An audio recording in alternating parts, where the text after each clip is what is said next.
हम इस वक्त मौजूद हैं रामपुर में और मेरे साथ हैं नवाब काजिम अली खान साहब। बहुत बहुत स्वागत है। शुक्रिया शुक्रिया। सर, रामपुर की अगर बात करें, बड़ी दिलचस्प लड़ाई देखने को मिलती है। दो परिवारों के बीच की जो अदावत है वो एक बार फिर से सामने आई है, लेकिन सियासी तौर पर। और हम बात करें मुकाबले की, तो आप इसे किस तरीके से देखते हैं? यहाँ तो मुकाबला रामपुर विधानसभा में तो कांग्रेस और समाजवादी का ही है। बीजेपी टक्कर में नहीं नहीं, समीकरण ऐसे हैं, नहीं टक्कर में वो अपने हिसाब से लड़े हैं, लेकिन जो इक्वेशंस हैं, जो आई थिंक कास्ट इक्वेशंस हैं, जो बिरादरी के इक्वेशंस हैं, you know the Hindu Muslim ratio जो है, so I think it will be primarily वो होगा कांग्रेस और समाजवादी के बीच। जो आपके प्रतिद्वंदी हैं आजम खान, वो जेल में बंद हैं। उनके बेटे जो हैं वो जब कहीं भी जा रहे हैं तो वो बता रहे हैं कि जेल में उनके साथ नाइंसाफी हो रही है, अच्छा व्यवहार नहीं हो रहा है, उनकी तबीयत ठीक नहीं है, उन्हें जबरदस्ती जेल में रखा गया। इमोशनल हो जाते हैं हमेशा इस बात का जिक्र करते हुए। I think it's a big फास। ये तो पॉलिटिकल गिमिक है। और जहाँ तक नाइंसाफ़ी की बात जो वो कर रहे हैं, वो ये नहीं बता रहे कि जब वो सत्ता में थे उन्होंने कितनी नाइंसाफ़ी करी लोगों के साथ। आई मीन मुलायम सिंह हो, अखिलेश सिंह हो, उनको मुसलमान तभी याद आते हैं जब चुनाव होता है। ना चुनाव से पहले उनकी कभी शक्ल देखने को मिलती है, ना चुनाव के बाद। जैसे ही चुनाव अनाउंस होता है तो मुसलमान मुसलमान मुसलमान होता है। यहाँ जब 2012 और 2017 के बीच में सरकार थी समाजवादी की, ऐसा जुल्म रामपुर के इतिहास में कभी नहीं हुआ जो उस वक्त हुआ। अखिलेश ने एक दफ़ा भी झांक के देखा कि हम मुसलमानों पे क्या हो रहा है। हमारे मज़हब में सबसे बड़ा गुनाह है कब्रिस्तान को खोदना, उसकी मिट्टी चुराना। आज़म ने जेसीबी लगा कर सारी मिट्टी लेकर अपनी यूनिवर्सिटी की बुनियाद में डाल दी। आप ये देखिए कि वहाँ जो आसपास के मोहल्ले थे, जहाँ लोग रहते थे, जिनके बड़े बुजुर्ग वहाँ दफन हैं, उनके दिल पे क्या गुजरी थी जब उन्होंने अपने बाप दादाओं की हड्डियाँ निकलती हुई देखी। बस वो क्या कर सकते थे? माल से नहीं लड़ सकते थे, ताकत से नहीं लड़ सकते थे। तो वो नाइंसाफ़ी कोई कम थी? मुसलमानों के मदरसों पे ऊपर बुलडोज़र आज़म ने चलवाए। आप बताए कहाँ था अखिलेश? सराय गेट पे कई मुसलमानों के घर तोड़वा दिए आज़म ने। कहाँ था अखिलेश?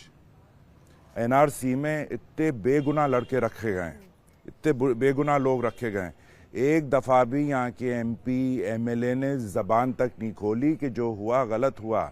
डीएम को दरख्वास्त देते, मुख्यमंत्री से मिलते, प्रमुख सचिव को देते, मुख्य सचिव को देते। मैं कह रहा हूँ कोई उनकी बात नहीं मानता, लेकिन कोशिश तो करते, प्रयास तो करते। लोगों को इस चीज़ का तो एहसास होता कि जिन लोगों को वोट दिया, जिन नुमाइंदों को वोट दिया, वो बुरे वक्त में उनके साथ तो खड़े हुए हैं। कुछ नहीं, एब्सोल्युटली नथिंग। यहाँ सब हैं लेकिन कोई नहीं। तो रामपुर तो इस वक्त लावारिस पड़ा हुआ है, यहाँ कोई नहीं है। यहाँ कोई परेशानी होगी, किसी आदमी को दिल्ली में मेडिकल इंस्टीट्यूट या आरएमएल हॉस्पिटल में किसी मरीज का दाखिला कराना होता है, वो एक रिकमेंडेशन लेटर लेता है अपने एमपी से। कहाँ से लेगा? आप बताइए कहाँ से लेगा? कोई भी अभी यहाँ सैलाब आया रामपुर में, बारिश बेतहाशा हुई, वो तो हमारे बुजुर्गों के बनाए हुए बंदे ने पानी को रोक दिया, नहीं तो पूरा रामपुर फ्लडेड होता। लेकिन बंदे के दूसरी तरफ जो घर बने थे वो ढह गए, उनके जानवर मर गए। उसके मुआवजे के लिए कौन प्रयास करता है? एमएलए कहाँ है? आई मीन बिल्कुल लावारिस है, देयर इज नथिंग। ये तो दो चीजें मैंने आपको बताई हैं, ऐसी तो पूरी फेहरिस्त मेरे पास है कि क्या क्या यहाँ हुआ। आप जिस तरीके से आजम खान की गुनाहों की लिस्ट गिना रहे थे, इस मामले में बहुत मुकदमे उन पे दर्ज भी हुए हैं, जेल में भी वो इस वक्त। अपराधियों के ऊपर तो मुकदमे होते ही हैं। तो जब आप अपराध करेंगे तो कोई कानून के ऊपर तो होता नहीं है। वो क्या रामपुर वालों के लिए जेल में है या सरकार ने जेल में डाला है? गलत। वो अपनी गुनाहों की वजह से जेल में है। अगर वो अपराध करेगा तो उसका वो तो जज तय करते हैं, जज अपना वर्डिक्ट सुनाएंगे। तो उसने नहीं डाला। और जितने कंप्लेनेंट्स हैं, पूरे व्हाटएवर 90+ कंप्लेनेंट्स हैं, जितने मुकदमे हैं, ईच कंप्लेनेंट जो हर कंप्लेनेंट है वो मुसलमान है, कोई नॉन मुस्लिम है ही नहीं उसमें। तो कहाँ है अखिलेश? अगर हम इसकी बात करें, हम कह रहे थे कि फेहरिस्त तो लंबी है, लेकिन उसके बावजूद जनता उनको सपोर्ट करती रही। डर, खौफ, डर। हाँ। चरस में रखवा दूंगा, जेल भिजवा दूंगा, घर तोड़ दूंगा, ये कर दूंगा, वो कर दूंगा। यहाँ कोई, इतने लोगों ने चुनाव पहले लड़े, लेकिन कोई उसमें बदलाव ला नहीं पाया। मैंने समझा मेरी जिम्मेदारी है, मुझे कोई एमएलए बनने का लालच नहीं, 5 बार मैं बन चुका हूँ। बट रामपुर को कैसे सही किया जाएगा?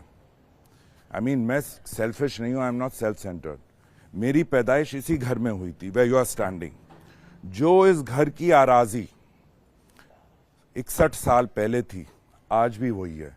ना 2 इंच आगे बढ़ा है, ना 2 इंच ऊपर। ये हमारी है। मेरी पहचान रामपुर से। सो रामपुर के लोग इन अ वे मेरी जिम्मेदारी है। मैं जब यहाँ का विधायक भी नहीं था, यहाँ कोई भी आफत आई, मैं आगे चल के मैंने रामपुर वालों की मदद की, उनको सपोर्ट किया। यहाँ के MP MLA तो गायब, कोई था ही नहीं। तो वो डर अब रहेगा इस चुनाव डर में? अब धीरे धीरे, देखिए जो इतने टाइम से हुआ है तो उसे इरेज करने में थोड़ा समय तो लगेगा ही। चुटकी में तो हो नहीं सकता है। It will take a while.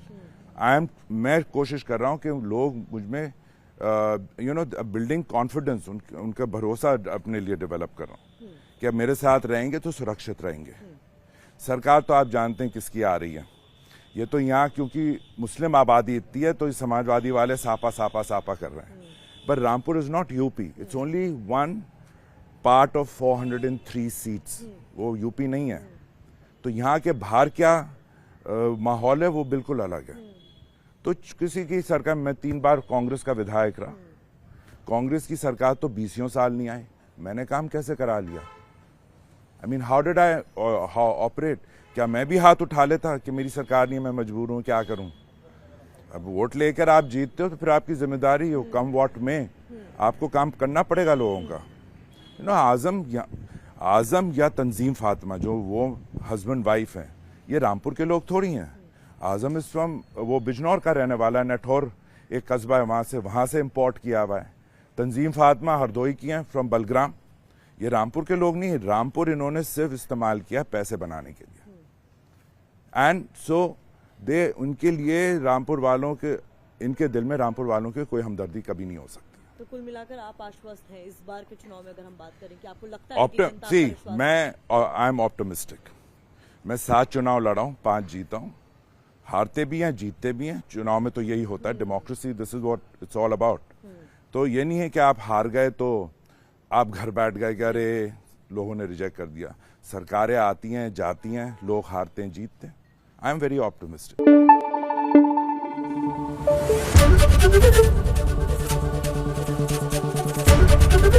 ABP news आपको रखे आगे।